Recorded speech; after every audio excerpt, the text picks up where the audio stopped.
A guerra e a violência, a partir dos estudos psicossociais de Martim Baró, é o tema que encerra essa maravilhosa terceira temporada que nós tivemos, onde discutimos dominação, imperialismo e a revolta dos oprimidos. Meu nome é Marcos Morcego, seja bem-vindo ao podcast Caverna do Morcego, onde nós sempre tentamos trabalhar aí, seja convidado, seja sozinho, com temas dos mais diversos que envolvam política, ciências sociais, antropologia e também a sociologia e, é claro, o marxismo, o anarquismo e as teorias revolucionárias. Bom, para você que está conhecendo agora, não esquece de seguir as redes sociais, @morcego_, Marcos_, tá? É onde a gente posta, divulga e faz o compartilhamento, promove as lives, promove os episódios de podcast e tudo mais. Então, para ser avisado das coisas, é só ir lá. Além daqui do podcast, nós também temos o projeto então de lives, como eu ia dizendo, em twitch.tv/cavernamorcego, a famosa roxinha, onde estamos fazendo ao vivo a gravação desse episódio, e é a nossa rede principal de lives. Também temos o canal do YouTube, que vai estar na descrição, assim como todos os outros links, para você acessar e conseguir ver as lives gravadas e tudo mais. Temos cupom de desconto rolando na Autonomia Literária, #Morcego na Autonomia, que te dá 20% de desconto, tá? Então, quiser comprar os livros da Autonomia, aproveitar que até o final do mês eles estão inclusive dando um quadro para quem fizer as compras, utilizem aí o cupom de desconto. E também, algo especial que sai com esse episódio é que no momento de postagem dele também será liberado todo o roteiro para vocês lá no nosso Drive, tá? O Drive tá na descrição da live, e pra galera que estiver vendo a gente ao vivo na Twitch, basta dar o comando Drive e vai aparecer o link do Drive, vai estar lá na aba Episódios. E é importante pra gente dar continuidade ao projeto também o apoio de vocês. Então vai lá em apoia.se/cavernamorcego, que é o nosso apoio coletivo. Dá o seu apoio a partir de R$1, você já dá uma força. Também temos o Pix, podcastmorcego@gmail.com. E pra galera aqui da roxinha, você pode se inscrever e fortalecer a gente, tá? Lembrando que o e-mail do Pix, podcastmorcego@gmail.com, também é nosso e-mail para contato. Então, qualquer coisa que vocês tiverem, basta enviar um e-mail e nós estaremos lá respondendo e conversando. Mas, bora pro episódio?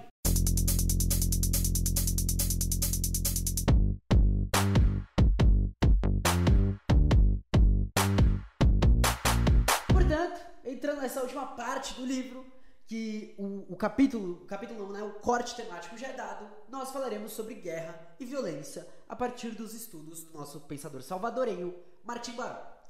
Então a gente tem como base El Salvador, e o autor observa que a partir de 1979, todos os âmbitos da vida refletem esse conflito e a crueldade de uma guerra que ameaça criminosamente sangrar um povo inteiro. Portanto, a guerra civil está rolando, colocando em questão a própria validade do sistema social imposto e nos permitindo olhar claramente para os pressupostos psicossociais de uma forma de convivência desumanizadora para a maioria das pessoas. A violência acontece geralmente de forma criminal, que é algo mais ou menos comum, ou pelo menos normalizado, seja por fome, desemprego, desespero ou simples oportunismo. Há também a violência bélica, da guerra formal, e a guerra repressiva, onde há uma motivação política e seleção de assassinatos por corpos de segurança, forças do exército combinadas com bandos paramilitares. Porém, não é só a violência o centro do problema. Existe também um requinte de crueldade, com a tortura, exibição pública de corpos, com um exibicionismo macabro. Somente quando se juntam esses três níveis de violência social e se leva em conta a dose de crueldade que normalmente os acompanha, é que se apreende em toda a sua profundidade a gravidade do problema em El Salvador. Então percebam que a gente fala de uma violência criminal, algo que nós temos hoje, uma violência bélica, embora não seja algo tão frequente, nós temos a intervenção militar acontecendo dentro do próprio território brasileiro, e nós temos a violência repressiva, que nós temos, por exemplo, as forças armadas, a polícia militar, a polícia civil, a polícia rodoviária federal, vários tipos de polícia que cumprem esse papel. E além disso, a exibição pública. A gente tem um populismo midiático em volta desse terror. Portanto, as condições que caracterizam uma exceção de guerra em El Salvador, que na verdade a gente vai trabalhar como um momento não de exceção, a gente vai pontuar aqui como algo permanente dentro das sociedades dependentes. Percebam que os 3 itens que ele fala que são necessários para olhar para esse momento são necessários para entender a profundidade da estrutura social salvadorenha. E percebam que eles são normais dentro do que a gente tem aqui no Brasil. Só para trazer uma das pontuações. Mas é um problema complexo. Deve-se entender as múltiplas formas existentes de violência e as suas diferenças, o caráter histórico e o contexto social em que a violência é produzida. Além de que a violência tem um peso autônomo que a dinamiza e, uma vez colocado em marcha, não basta conhecer suas raízes originais para detê-la. Portanto, ele propõe aqui que a gente dê um contexto histórico e social dessa violência e, além disso, que a gente entenda que não basta apenas olharmos para a raiz dos problemas da violência para que a gente consiga superá-la. Olhando para o Brasil, a gente vai olhar a raiz histórica desde do momento do colonialismo e da escravidão. Porém, a gente vai ver que hoje outros dinamismos acontecem, como, por exemplo, o populismo midiático, que dá outro caráter para a violência. E aí, a gente tem, então, o que é apresentado pelo autor como um fundo ideológico. A violência em El Salvador, inclusive aquela violência considerada gratuita, remete a uma realidade social configurada por interesses de classe, de onde surgem valores e racionalizações que vão determinar a sua justificação. Portanto, a determinação, por exemplo, do que é terrorismo, irá depender do poder social. A violência se enraiza na estruturação dos interesses sociais e sua consequente elaboração ideológica. Teremos, então, a violência institucionalizada, como apresenta, por exemplo, Paulo Freire, nos demonstra Lélia Gonzalez e também Clóvis Moura. Aí só falta o contexto possibilitador, que quando o marco da violência está institucionalizado, isto é, quando ele se converte em normas, rotinas e até meios materiais. A violência consegue assim alcançar taxas crescentes. Cresce então o próprio número das forças armadas, públicas e privadas. Algo que a gente vê com muita força aqui no nosso país chamado Brasil, né? Para vocês verem como as coisas se relacionam. E marca-se assim, então, a historicidade da violência. Em El Salvador, a violência e a agressão surgem da essência da ordem social imperante, uma ordem classista, capitalista também. Isto é, da coerção parcial que resulta dos interesses que a determinam. Portanto, a violência é uma violência direcionada a partir de uma estrutura de dominação. Logo, a violência repressiva é um sintoma da decomposição de um regime sociopolítico estabelecido a partir da dominação do homem pelo homem. A violência na Guerra Salvadorenha se tornou algo que não é apenas institucionalizado, mas é algo inevitável. Não se teme a morte, embora se tema cair na mão deles. E deles a gente fala desses grupos violentos. Dessa forma, o crescente comportamento violento remete a uma consciência social caracterizada por um saber sobre a identidade conflitiva dos grupos e, sobretudo, por juízo sobre a inevitável necessidade e consequente legitimidade moral da violência. Assim como hoje, no Brasil, surge uma narrativa vinda de grupos norte-americanos de que a sociedade é dividida entre extrema esquerda e extrema direita. Essa leitura polarizada, enquanto no centro estão os altos governantes e os setores majoritários, na época da população salvadorenha. Uma argumentação frágil e vazia de construção política e um vazio conceitual, que não se explica na realidade, mas busca colocar em guerra Ocidente e Oriente, e na época Estados Unidos e União Soviética. Portanto, faz parte da leitura criada pelo eurocentrismo. Eu estou lendo o livro Eurocentrismo do Samir Amin, por isso é importante colocar isso em pauta. Enquanto a verdadeira polarização existente é entre uma massa faminta e explorada e os poderes dominantes, uma minoria, uma oligarquia exploradora. A teoria do conflito social parece ser confirmada pela realidade, em que a causa última e principal do conflito social existente é uma incompatibilidade dos interesses materiais. E a própria dicotomização, essa separação em dois, de amigos e inimigos, acaba por reduzir a apreensão da realidade e, consequentemente, reduz o número de opções que são percebidas como possíveis para a realização da ação. Em resposta a isso, é necessário ir mais além da formalidade do fenômeno e examinar a sua correspondência com a realidade, examinar quem é que realmente oprime e reprime, quem explora e assassina. Com isso, a organização e a consciência dos grupos oprimidos surgem para dar essa resposta na realidade final. A perspectiva dos de baixo como ação é o que traz o fim disso. Afinal, El Salvador demonstrou, os grupos são separados entre quem defende os interesses da oligarquia minoritária e quem defende as maiorias populares. Porém, pela falta de um símbolo expressivo que permite uma clara diferenciação entre campos, faz com que muitos indivíduos se encontrem dificuldades para tomar partido. E aí, soma-se a isso o outro elemento, que é o elemento da mentira, que pode ser institucionalizada. A mentira social é produzida tanto no nível grupal quanto no nível individual. O próprio governo salvadorenho busca o controle de informações se associando aos setores oligárquicos. O controle e a utilização massiva dos meios de comunicação social pelo poder estabelecido buscam alcançar o claro objetivo de impor à população sua visão particular da realidade. Taxa-se alguém de terrorista, inimigo da sociedade, subversivo, na tentativa de prisão, morte ou uma desmoralização total. Sim, a gente observa aqui, então, a similaridade existente entre a realidade salvadorenha e a realidade brasileira, marcada pelo que estrutura essas duas ordens sociais, o capitalismo.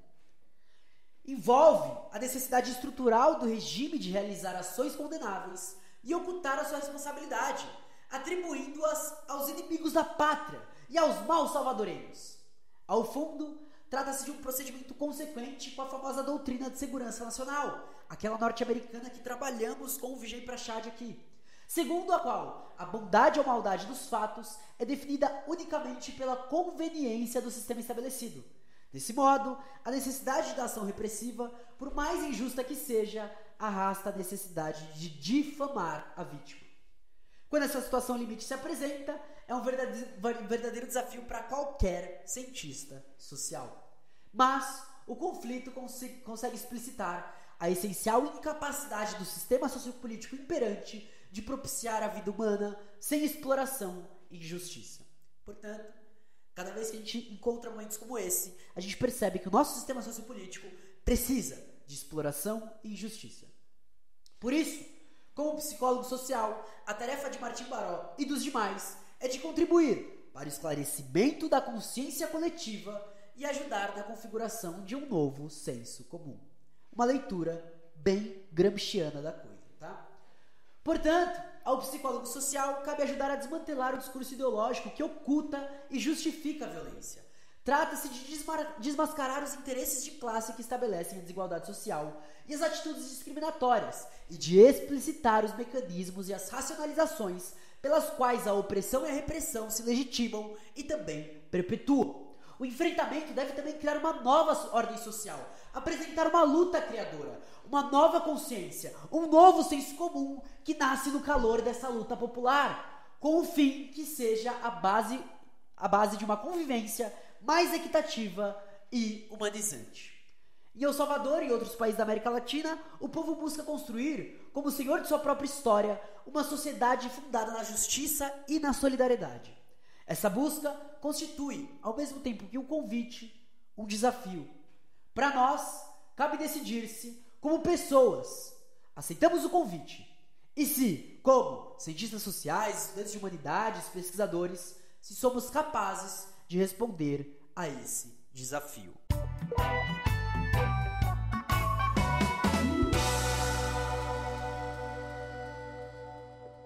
Na parte seguinte, então, Martim Baró vai abrir com uma grande pergunta, que é uma pergunta que a gente está refletindo bastante ultimamente, né? O que é saúde mental? Em que diz que o problema da saúde mental deve ser situado no contexto histórico em que cada indivíduo elabora e efetiva a sua existência nessa rede de relações sociais.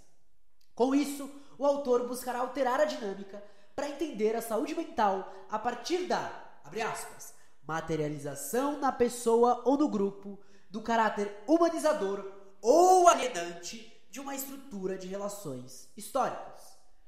O artigo, então, não podendo abordar a guerra como tendo um efeito uniforme, afinal, são momentos de exceção, aborda, então, a partir de classe social, o envolvimento do conflito e também a temporalidade. Em meio aos rigores de uma guerra civil, quando se acumulam problemas como desemprego massivo, fome prolongada, desalojamento de milhares de pessoas e até o aniquilamento de populações inteiras, pode parecer uma frivolidade, algo inútil, dedicar tempo e esforço para refletir sobre a saúde mental. Mais irônico ainda, quando essa discussão é levada por uma aristocracia decadente, que parece bem intencionado, quando apresenta, na verdade, uma concepção rasa, que vai resumir tudo a um psicologismo e a ausência de um bom funcionamento do organismo humano. Vão dar as mais diversas explicações, sem contexto histórico e social. Mas, para abordarmos a sua totalidade, a saúde mental é e deve ser compreendida em termos mais positivos e também mais amplos. Quando se reduz o indivíduo a ser apenas um organismo, individualmente temos um problema. Quando não se trata de um funcionamento satisfatório do indivíduo, trata-se de um caráter básico das relações humanas que define as possibilidades de humanização disponíveis para os membros de cada sociedade e de cada grupo. Portanto, seguindo a definição de Giovanni Gervis, e perdão aqui se eu confundir algum nome ou falar errado, tá? Ao invés de falarmos de transtorno mental, será muito mais útil e preciso falar que uma pessoa se encontrava ou se encontra em uma situação social na qual possui problemas que não é capaz de resolver. Atuando, então, de uma forma que é concebida pelos outros, e aí os outros a gente entende a dinâmica do poder, como imprópria. E por dinâmica do poder a gente vai entender, então, não só as pessoas que estão no poder, mas inclusive nós mesmos. Se a saúde mental ou o transtorno mental são parte e consequência das relações sociais, a pergunta sobre a saúde mental de um povo nos conduz à pergunta sobre o caráter específico de suas relações mais comuns e significativas, tanto interpessoais, entre indivíduos, quanto intergrupais, entre os grupos. E essa mudança de perspectiva é o que vai nos permitir avaliar em todo o seu sentido o impacto sobre a saúde mental de um povo que podem ter os acontecimentos que afetam substancialmente essas relações humanas, como catástrofes naturais, crises socioeconômicas ou guerras, ou um governo proto-fascista. Sendo a guerra um impacto particular, pois é uma catástrofe humana desumanizadora, assim como o governo proto-fascista. 3 características, então, vão marcar a guerra e também o governo proto-fascista. São coisas pertencentes ao sistema capitalista, tá, família? Vamos lá. Primeira delas, violência. Segunda, polarização. E a terceira, a mentira. A violência é o elemento mais marcado. O mais grave de tudo é que o recuso à violência, que em um momento foi apresentada como última e provisória alternativa, se inverte com o prolongamento da guerra. Portanto, mesmo que haja uma recusa à violência, a guerra continua, então a violência se torna algo normal, entre aspas. Sendo assim, prova-se que a violência possui um valor instrumental, como argumentamos aqui, e aqui eu não digo nesse episódio, mas nos debates da caverna, para a própria manutenção do capital. Uma sociedade em que o uso da violência se torna habitual para resolver tanto os grandes quanto pequenos problemas é uma sociedade em que as relações humanas estão infectadas desde a sua raiz. Olha para o Brasil hoje, né? Uma sociedade fundada na colonização, exploração e escravidão de povos originários e africanos, para possibilitar uma acumulação surreal de capital, que na entrada do capitalismo exclui esses grupos, tanto pela necessidade dessa ocidentalização da sociedade, quanto para a manutenção do capital, permitindo assim que nesse desenvolvimento do capitalismo brasileiro, esses grupos até hoje estejam em condições de vulnerabilidade, sofrendo constantes violências a partir de um mecanismo que mantém a estrutura socioeconômica e política da sociedade. Gosto de voltar para o elemento da Lélia Gonzalez, quando ela fala: na sociedade brasileira capitalista, nós temos pessoas que são matáveis. São pessoas que funcionam para o capital como pessoas para serem mortas. O segundo ponto, então, é a polarização, em que as pessoas precisam se direcionar para grupos em extremos opostos, elemento que já é normal em momentos de acirramento da luta de classes. Muito para além de Bolsonaro e Lula, mas em exemplos como, por exemplo, a queima do Borba Gato, ou pequenas convulsões sociais contra grandes empresas. A polarização supõe a acentuação das diferenças entre os interesses sociais e arrasta todos os âmbitos da existência. A grande questão da polarização é que ela vai deixar de ser um elemento local contra uma coisa fixa, mas ela vai fluir para toda a sociedade. Portanto, mais profundo do ponto que eu estava trazendo, que já eram elementos de polarização. Dessa forma, vão desaparecer as bases para a interação cotidiana. Nenhum marco de referência pode ser, de antemão, assumido como válido para todos. Os valores deixam de ter vigência coletiva e perde-se, inclusive, assumido como válido para todos, e perde-se, inclusive, a possibilidade de apelar para um senso comum. E aí é o momento que a gente vai afirmar, por exemplo, que o governo Bolsonaro causou coisas distópicas que não parecem reais. As bases da convivência são desarticuladas a partir dessa polarização e também da desidentificação emergente. Reparem que são elementos do neoliberalismo na fase atual, tá? E o terceiro ponto vão ser as mentiras. Seja ela a corrupção, sejam os falsos discursos. E quando a gente percebe, nos acostumamos com o fato de que os organismos institucionais se tornaram precisamente o contrário daquilo que deveriam ser. Aqueles que devem velar pela segurança, na verdade, são quem promovem a insegurança. Os encarregados pela justiça amparam o abuso e a injustiça. Aqueles que são chamados para orientar e dirigir são os primeiros a enganar e manipular. A mentira se enraiza, formando então um imaginário social em que este se torna o mundo real e único existente. Abre-se assim também um terreno que consegue concretizar a violência como algo constante e normal, sendo a única resposta para a violência a própria violência. A gente não fala aqui de uma violência socialmente organizada ainda, tá? De transformação do sistema. Mas a gente fala que a resposta para a violência vai ser a violência de modo geral na sociedade.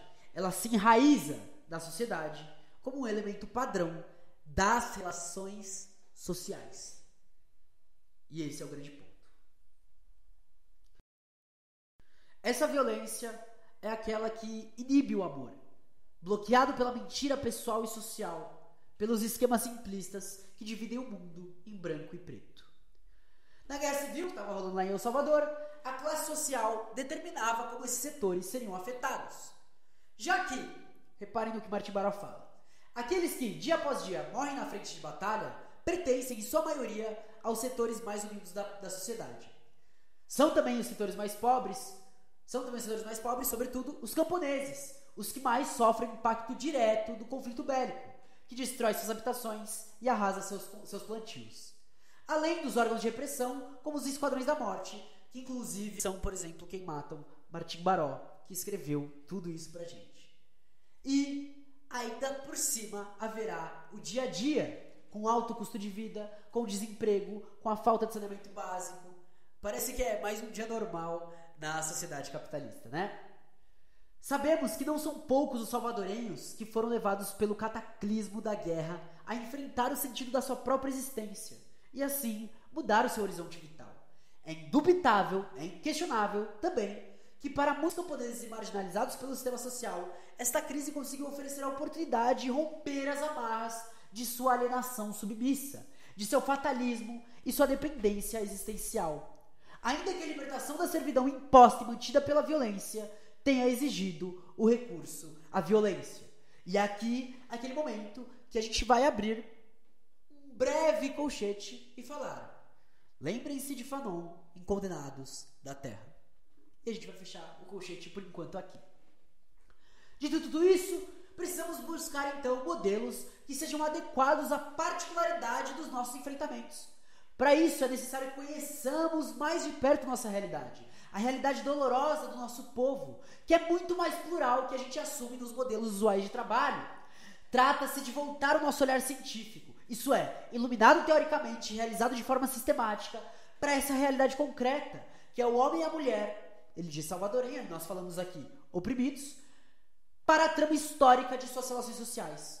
Isso nos obriga, por um lado, a analisar os nossos próprios pressupostos teóricos, tanto desde a racionalidade intrínseca, mas também desde a racionalidade histórica. Isso é, analisar se eles servem e se são realmente eficazes para aqui e para agora. Com isso, a gente vai buscar o caminho de romper o véu ideológico mentiroso, ou essa realidade construída em torno da gente. Somos obrigados a olhar para a verdade de nossa existência social, sem as muletas ideológicas do fazer cotidiano ou da inércia profissional. Se buscamos então romper com o sistema, porém, isso não é possível de uma perspectiva individualizante, sozinhos, devemos nos esforçar em buscar modelos teóricos e métodos de intervenção que nos permitem, como comunidades e como pessoas, romper com a nossa cultura de relações sociais corrompidas e substituí-la por outras relações mais humanizadoras. Abordar uma nova sociedade é também abordar uma nova saúde mental. Formar e socializar nossos desejos em possibilidades adequadas às nossas necessidades, relacionando o concreto, o tático, o agora com o utópico, o estratégico, a revolução, a situação de agora com a atuação do futuro. Faz parte dessa luta. O desafio reside em construir um homem novo em uma sociedade nova. Indicações do morcego que não estão no episódio, que não estão nas referências do episódio, porém eu trago aqui que vai ficar também pro podcast, tá, família? Uma delas, Álvaro Garcia Lineiro e Igor Errejón, Pela Autonomia Literária, o livro Qual o Horizonte? A segunda delas, toda a bagagem teórica de Gramsci, tá? Importante, leiam Gramsci.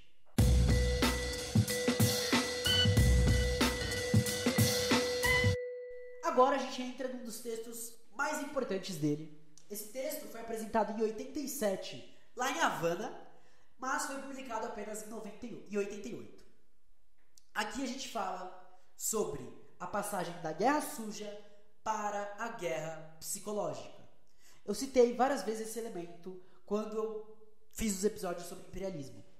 E agora, finalmente chegamos e poderemos nos debruçar um pouco mais sobre essa maravilha de artigo que ajuda a gente a pensar as intervenções e a própria reprodução do capital ideológica, política, social e culturalmente, tá?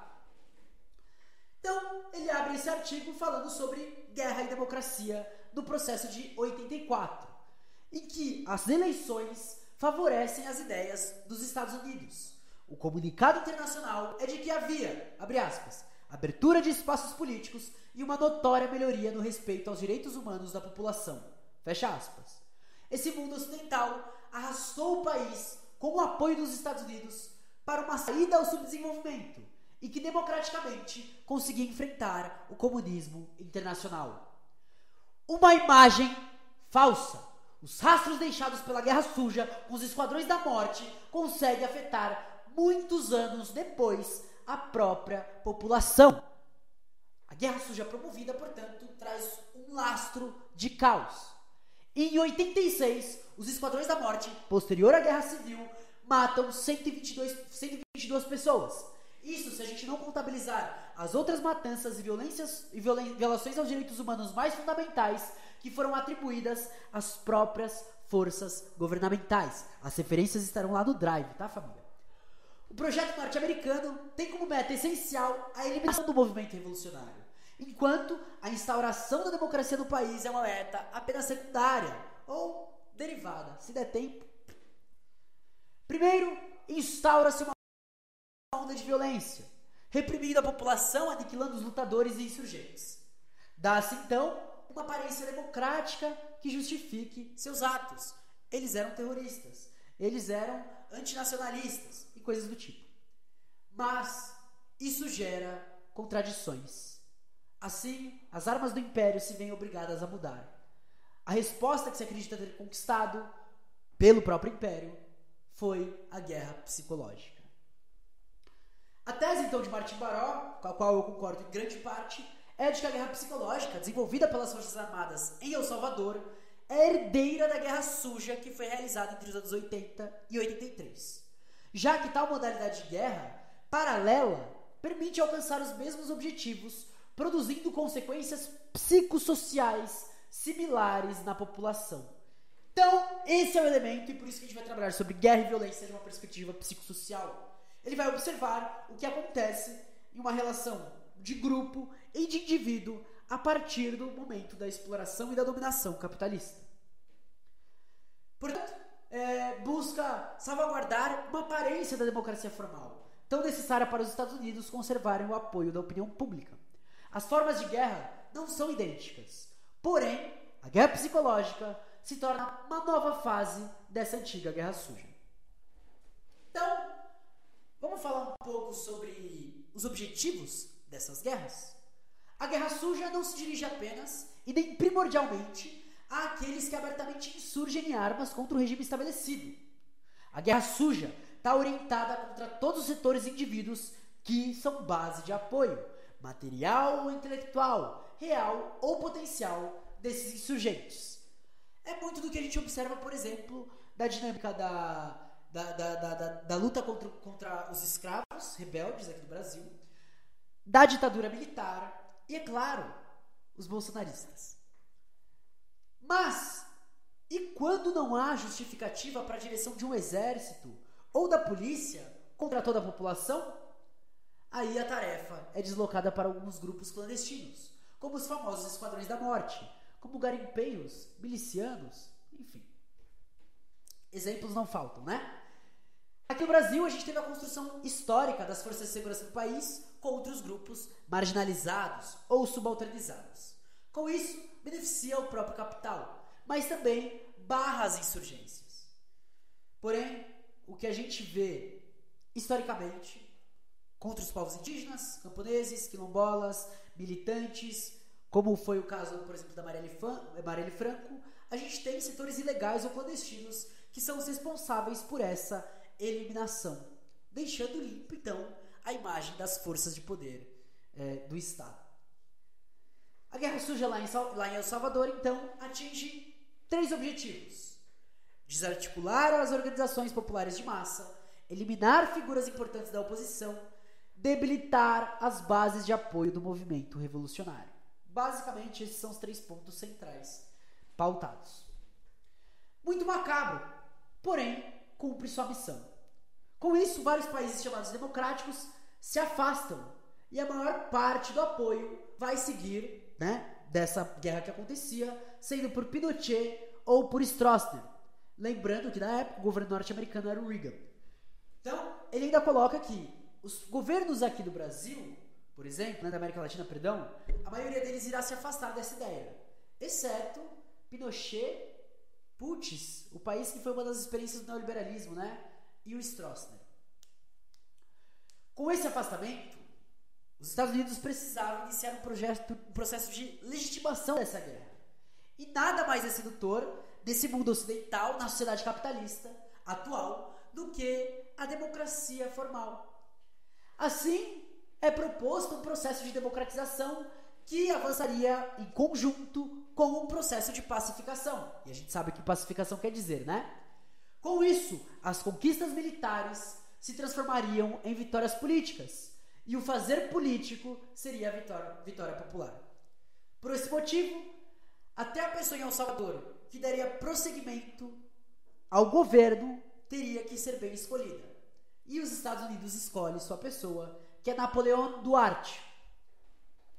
Se a instalação de uma democracia realmente fosse a meta do plano e se tivesse alcançado as causas estruturais do conflito, então, talvez, realmente, o plano daria certo. Mas a gente sabe muito bem a visão do Império. O diagnóstico do governo norte-americano, convencido ou tentando convencer de que El Salvador é um microssomo da sua guerra particular com o expansionismo soviético e de que o perigo de que representa perigo a paz e a democracia por causa dessa agressão comunista.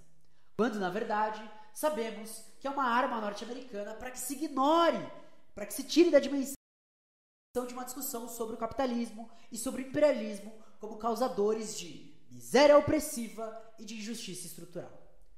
Com isso, o governo Reagan e seu anticomunismo produzem uma guerra de baixa intensidade, que produz então uma democracia formal totalmente subordinada aos planos bélicos.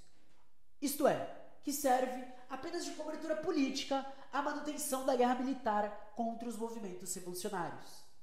Essa guerra sendo estabelecida a partir do campo de batalha, das instituições norte-americanas e também da formação da opinião pública.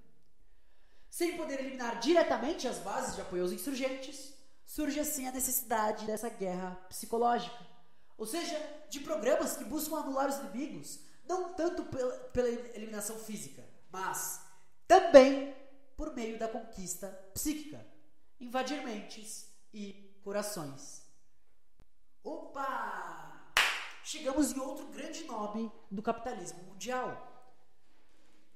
Margaret Thatcher. Eu não sabia que ela dizia essa frase, eu já tinha visto algumas coisas, mas sim, sabe quando você ignora? E aí no livro do Álvaro Garcia Lineira e do Yuri Erron, pela autonomia literária, Qual Horizonte, eles citam essa frase e atribuem ela a Margaret Thatcher. Dessa maneira, já não será necessário ocultar anonimamente os responsáveis pela guerra paralela, mas eles podem ser celebrados como patriotas e heróis nacionais. Constrói-se um mito a partir do discurso. O ensinamento para o poder de como pode-se, de uma forma democratizada, entre aspas, alcançar os mesmos objetivos promovidos pela guerra suja. Porém, falar em guerra democrática constitui uma contradição de termos. A guerra psicológica, então, não precisa de uma adesão política da maioria. A adesão é buscada somente pelo valor instrumental que ela tem, enquanto meio de impedir o apoio ao inimigo. As pessoas não precisam sair para a luta e defender as forças do Estado. Elas precisam apenas ficar imóveis. As condições de necessidade da população são irrelevantes. O que a guerra bélica e a guerra suja buscam por meio da eliminação física, a guerra psicológica busca por meio da desqualificação ou pela inutilização da mente. Se a propaganda, então, não é suficiente, é preciso se adentrar ideologicamente. O foco é quebrar a pessoa, acabar com a sua autonomia e sua capacidade de oposição, não dar espaço para sua liberdade e suas opções. Busca influenciar a pessoa inteira, não apenas suas crenças e seus pontos de vista. Para criar esse ambiente de insegurança, a guerra suja vai se utilizar de uma repressão aterrorizante. Portanto, o próprio terrorismo de Estado terá relação com a guerra psicológica. Coisa que a gente consegue observar aqui bastante, né, nesse elemento aqui no Brasil. Reparem. O medo, por exemplo, que pessoas da periferia têm de encontrar polícia. É um medo constante. E é claro, com o avanço desse capitalismo neoliberal, os medos vão mudando para outras categorias. Inclusive o medo da fome, o medo da dívida e por aí vai. A guerra psicológica, portanto, vai ter essa relação, porém com métodos diferentes. Emprega o que chamamos de repressão manipuladora. A questão não é mais paralisar completamente a população civil, mas inibir sua rebeldia potencial, ou pelo menos impedir o apoio efetivo ao inimigo. Assim, a guerra psicológica vai combinar alguns atos de ação cívica com operativos de grande violência bélica, tratamento compreensivo às pessoas após o seu aprisionamento injustificado. E é nesse meio que vai acontecer a militarização da vida cotidiana e dos principais espaços sociais, contribuindo para a onipresença do controle prepotente e da ameaça repressiva. Surge, então, essa militarização, como a gente tem como consequência da ditadura militar, que vai ser algo presente em todos os espaços sociais e na vida cotidiana. O isolamento de setores radicais é um dos elementos que constitui a guerra psicológica, inclusive um isolamento territorial. E aí, nesse contexto de segurança, a propaganda oficial, com seu insistente convite à incorporação ao processo democrático, ganha força. Processo democrático, eleição. Duas formas de guerra diferentes, ambas negando a realidade. No caso da guerra psicológica, a própria realidade cotidiana é negada e redefinida por uma propaganda oficial. E é nesse ambiente, de maneira institucionalizada, que matar se converte em ato louvável, enquanto atender ao necessitado se torna uma ação subversiva. A destruição de hospitais é celebrada como um serviço à pátria, enquanto dar atenção médica às vítimas de guerra é algo condenado como uma prática terrorista. Ignorar e ainda louvar a violência bélica é virtude cristã ou demonstração de nacionalismo. Mas denunciar os atentados ou condenar as violações aos direitos humanos vira defender bandido ou coisas do tipo. Mas é preciso expandir a visão. O nosso imaginário social, pela própria história que vivemos. Afinal, a gente olha e a recordação direta é de Bolsonaro. Porém, isso não se limita a ele, porque é uma necessidade do capitalismo. Quando olhamos para Clóvis Moura, a gente vê que o embate contra quilombolas indígenas se pauta nisso. Na entrada do capitalismo moderno, a mesma justificativa é utilizada. No governo Lula, o encarceramento em massa, por exemplo, segue a mesma prerrogativa. Essa é a estrutura básica do sistema capitalista moderno brasileiro. Ou melhor, de toda a estruturação e construção histórica desde o colonialismo. Voltando ao autor, ele nos diz então que não é possível estabelecer completamente uma distinção entre as consequências da guerra militar e dessa guerra paralela. Ou seja, reparem, ele pontua duas coisas. A guerra militar vai ser, por exemplo, os Estados Unidos mandar o exército dele. A guerra suja vai ser quando o exército nacional e as forças ali do país estão agindo. E a guerra psicológica vai ser esse outro tipo que vai combinar duas coisas. Posto que a guerra suja e a psicológica, de acordo com o pensamento de Martim Baró, vão ser dimensões complementares desse mesmo processo. Claro que a eliminação física é a primeira que marca em qualquer um desses processos. Uma consequência psicossocial muito séria da guerra paralela, a suja e a psicológica, é o impedimento do desenvolvimento de um tipo de identidade pessoal que assume como horizonte vital uma opção política revolucionária ou meramente contrária ao sistema estabelecido. Para quem quiser, Morcego nos deu uma discussão sobre isso. Livre, Identidade e Luta de Classes, do Ademar Bogo. Nós estamos finalizando ele em live, ao vivo, e os episódios estão salvos no YouTube, tá? Surge um momento de frustração existencial, quase como se a gente perdesse a nossa humanidade. Esta que só se restabelece a partir da resistência. A guerra psicológica propicia a despolitização intencional das pessoas. Assim, não é uma indiferença política das massas ou um suposto caráter passivo dos latino-americanos, mas é uma inibição forçada das opções político-sociais. Uma consequência coletiva muito importante é a desvalorização da luta por justiça e o desprestígio moral de quem assume as causas revolucionárias. A institucionalização da mentira e a forte ideologização não deixa de afetar a consciência coletiva e o horizonte histórico dos povos, jogando a gente no imobilismo. E a gente encerra então esse capítulo observando que a solução para as consequências de qualquer tipo de guerra, inclusive essa constante que temos no capitalismo, só tem uma resposta coletiva.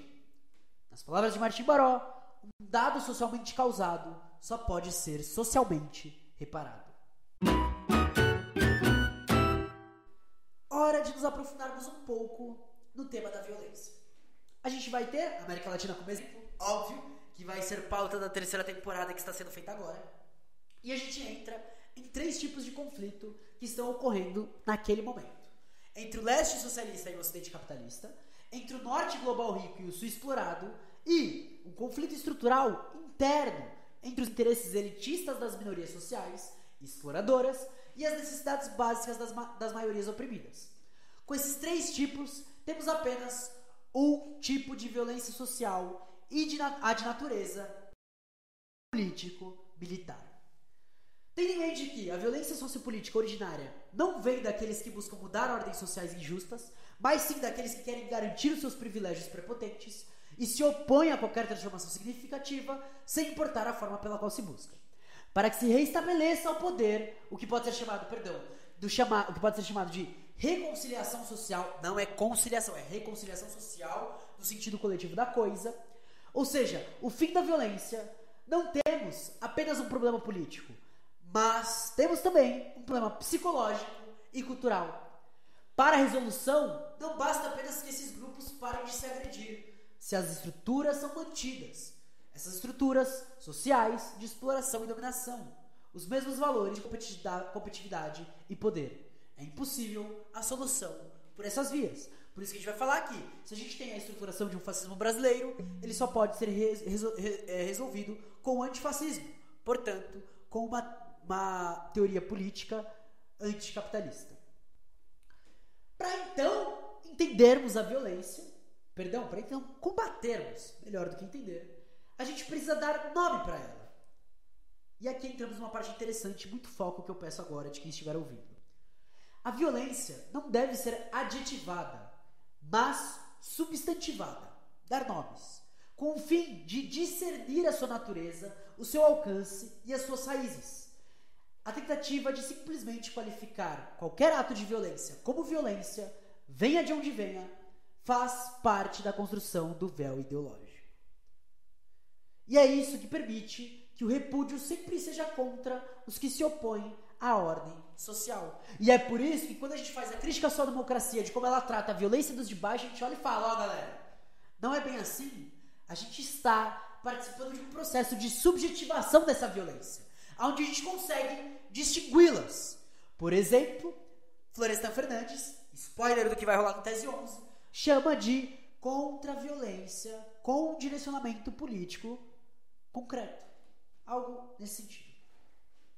As violências normalmente exercidas são chamadas de violência bélica, em que existem grupos encarregados para isso, principalmente agindo em momentos no qual a legislação proíbe, né? Então aí, né? Beleza, a lei não permite fazer isso, vamos falar que é exceção e enviar o exército.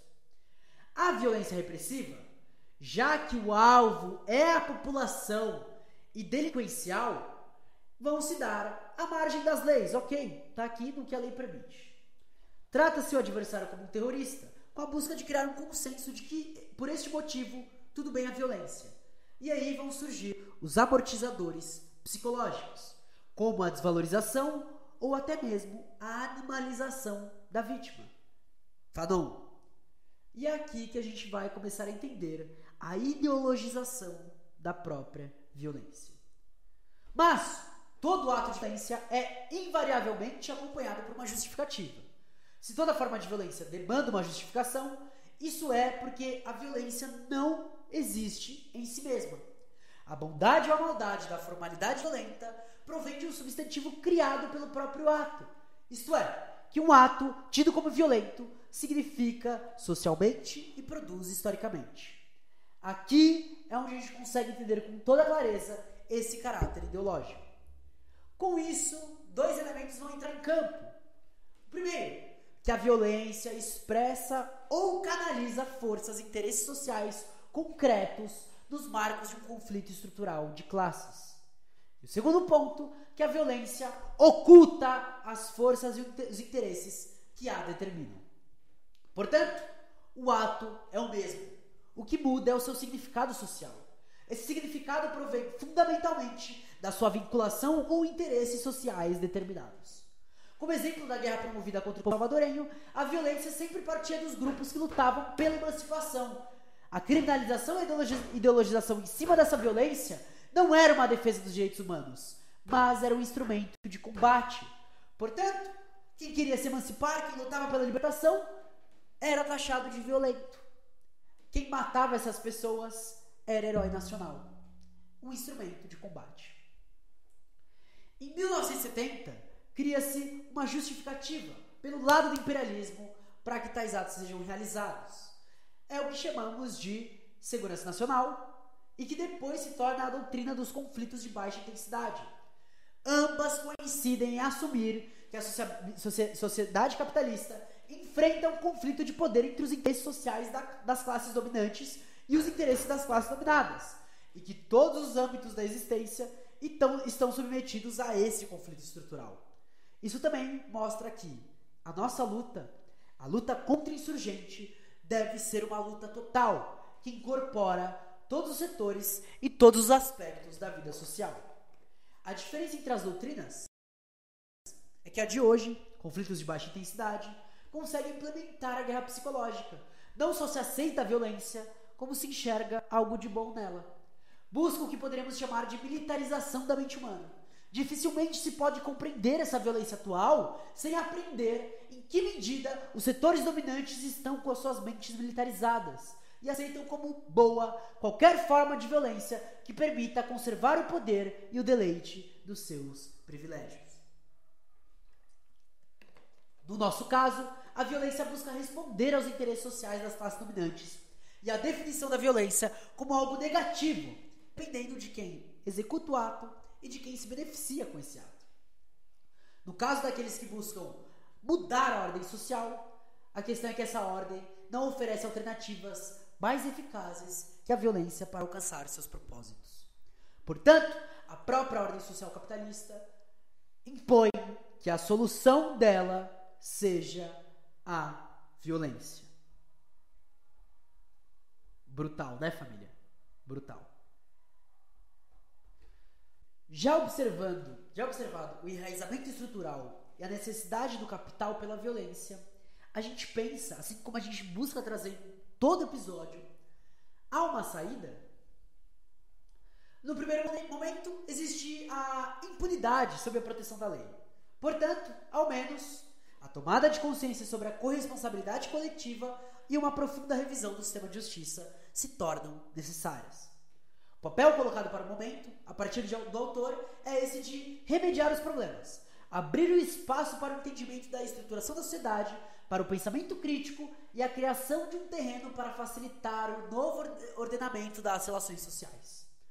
Somente em um contexto social novo, a violência deixará de ser o meio mais econômico e eficaz entre nós, seja para desafogar e satisfazer necessidades, seja para alcançar reivindicações e mudanças sociais. Em última análise, em uma sociedade afetada por um conflito de opressão e injustiça estrutural tão grave como os de nossos países, a solução aos principais problemas da violência passa necessariamente pela transformação das estruturas, ainda que não se resolva apenas com isso. Aí está o problema e o desafio, e aí estão as maiorias de nossos povos, cujo sofrimento não autoriza qualquer demora. Falta apenas nossa resposta histórica.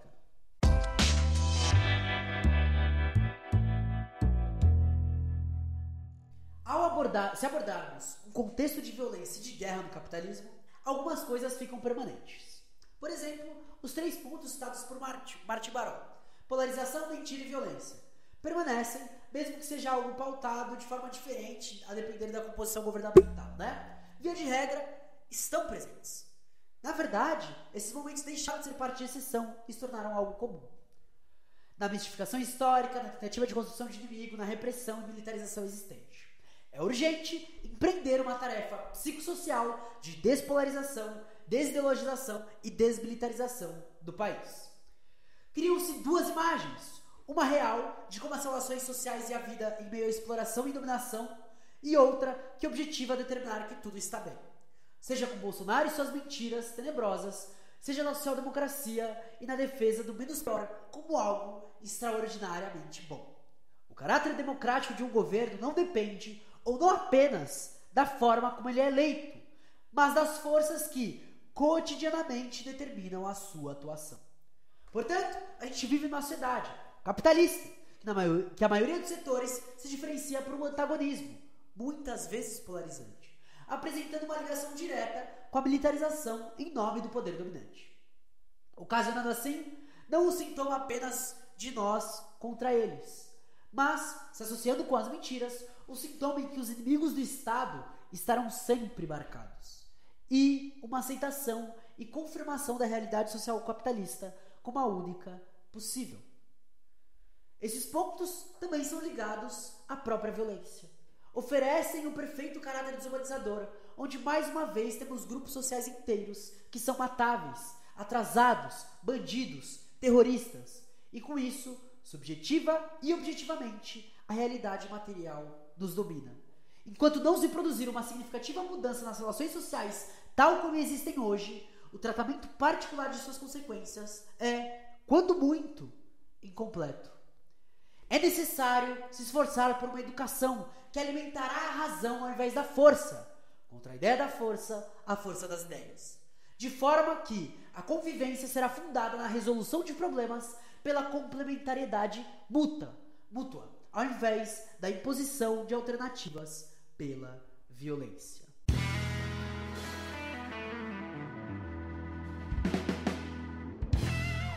Bom, galera, aqui encerramos então a 2ª temporada de episódios da Caverna do Morcego, com essa parte espetacular de Martin Baró, que merecia vários e vários episódios de aprofundamento, com várias outras indicações que eu coloquei, que estarão disponibilizadas no PDF, mas também as que eu dei aqui, tá, galera? E pra gente continuar esse projeto, pensando na 3ª temporada, é muito importante que vocês acompanhem nas redes sociais, opinem, ajudem na construção disso, deem indicações, conversem com a gente. Mas também que vocês ouçam, compartilhem, levem os debates para frente, amplifiquem e aprofundem-se nesses temas.